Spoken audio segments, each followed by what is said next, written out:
Now John Nichols, co-author of The Death and Life of American Journalism and a columnist for The Nation magazine. So you ask, well, what are we going to do? You go, pump up the postal subsidy? Well, the fact of the matter is we don't communicate by postal as much as we used to, although we should increase the postal subsidy, especially for small journals of opinion like The Nation magazine. That's a joke, guys. But what we really ought to do is find modern equivalents to what the founders did. And there are a lot of ways to do that. I testified on Tuesday before the Federal Trade Commission, spoke recently to the FCC and Congress. Simple proposals. Number one, supercharge our funding for public and community broadcasting so that WPKN does not have to, beg you in a pledge drive all the time for enough money to put a little bit of journalism on. We ought to have the equivalent of what other countries around the world have. Do you realize that the United States gives $1 to public broadcasting for every per capita, $1 per capita. In Slovenia, maybe not the country you look to as the pinnacle of journalism in the world, it's $76 per person. In Britain, it's roughly 55. In some of the Scandinavian countries, it's over 100. They sustain their public media because they realize it's essential to democracy. Let me give you a quick example of what that means. In Holland, they have very diverse public media. They have 5 different public broadcasting and community broadcasting networks. They come from different political perspectives, but they all do a lot of journalism. Holland happens to be one of the United States' allies in Afghanistan. They had a conservative government which sent 1,000 troops into Afghanistan. Last fall, Barack Obama proposed surging more U.S. troops into Afghanistan. The government of Holland suggested doing the same thing. The government of Holland fell.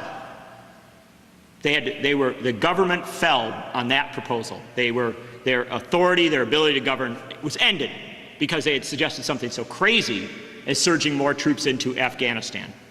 What was the difference between Holland and the United States? Why was it so easy to do in the United States, so hard to do in Holland?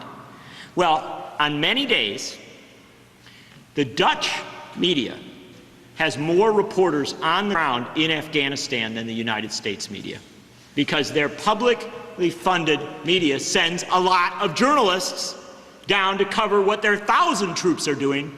They send more journalists to cover their 1,000 troops than we do to cover our 100,000 troops. And that's what a public media does. What a publicly funded, resource-rich media does.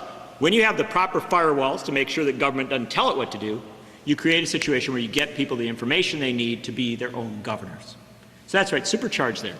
Number 2, we've got to make real the promise of the internet. That's with a full digital build out. We are in a comic situation. In New Haven, Connecticut, can you open up your laptop and get instant high-speed internet access?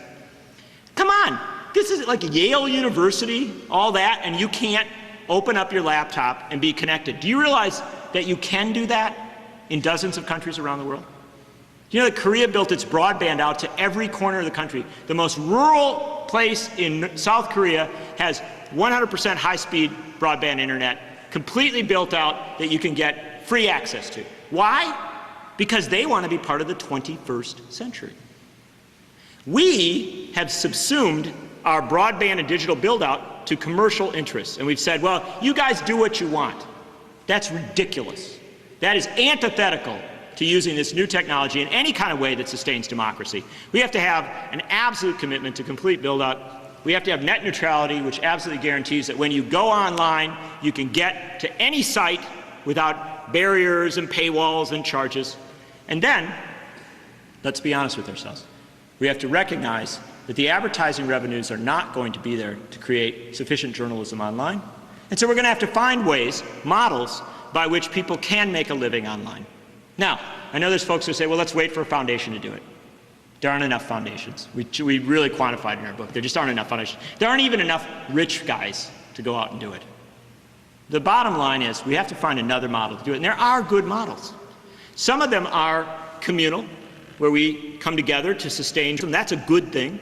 It's a very positive thing. But in many communities, especially some of the poorest communities in our country, to get a sufficient journalism, you can't ask people to give up food for journalism. I wish they would, but it ain't going to happen.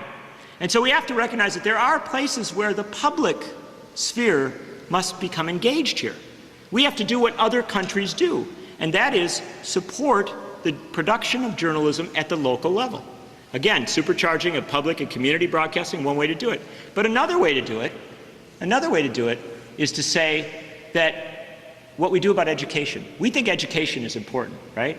And so we think it's not, I know America doesn't think it's as important as we should, but we think it's important enough that we've created a program where young teachers who can't get a job can go into underserved neighborhoods, rural areas, urban areas, and teach.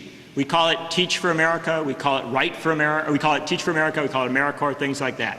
You get a small stipend, you go out and do it. Why don't we do that with young people in journalism? Why don't we say to the young people who are being driven out of journalism, you can become part of a Write for America program.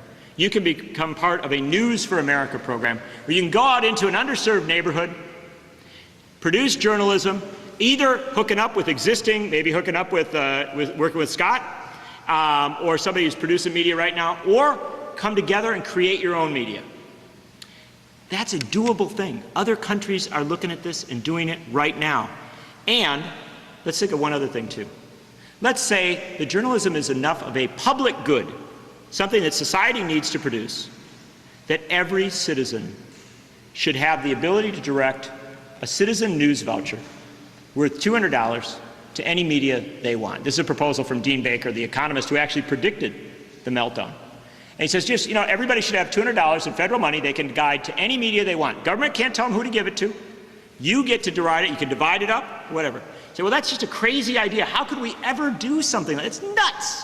How could you ever do something crazy like that? Well, the entire right wing of America says that's how we should fund education, right? You should get vouchers and go fund education. I don't think that's a good idea. I think public education ought to be something that exists in schools and has some structure there. But I really think it's a good idea with journalism. Let's give people small vouchers to sustain the journalism that they think will give them the information they want. Now, is that such kind of radical? It's never been tried before. It's so crazy, I'm sure. Actually, no. In Scandinavia, where they have some of the most vibrant journalism in the world, everybody in Scandinavian countries gets to deduct their newspaper and magazine subscriptions and the support of the digital sites that they go to from their taxes. You take it right off your taxes. It's a similar thing to the voucher, you just run it backwards through the tax system. They get to do that. And do you know why they do it? Because they said, well, if we didn't do that, if you couldn't take it off your taxes, right, or just do it basically for free, then our media would be driven entirely by advertising. Well, that'd be crazy. It would just do what the advertisers say. Or we'd be waiting around for rich guys to produce enough media. That's nuts. You can't have a democracy with that. You won't have the information you need. So they give the people the power. You say, well, that's our program for today. See you next week at this time. I'm Stanley Heller, and this is The Struggle.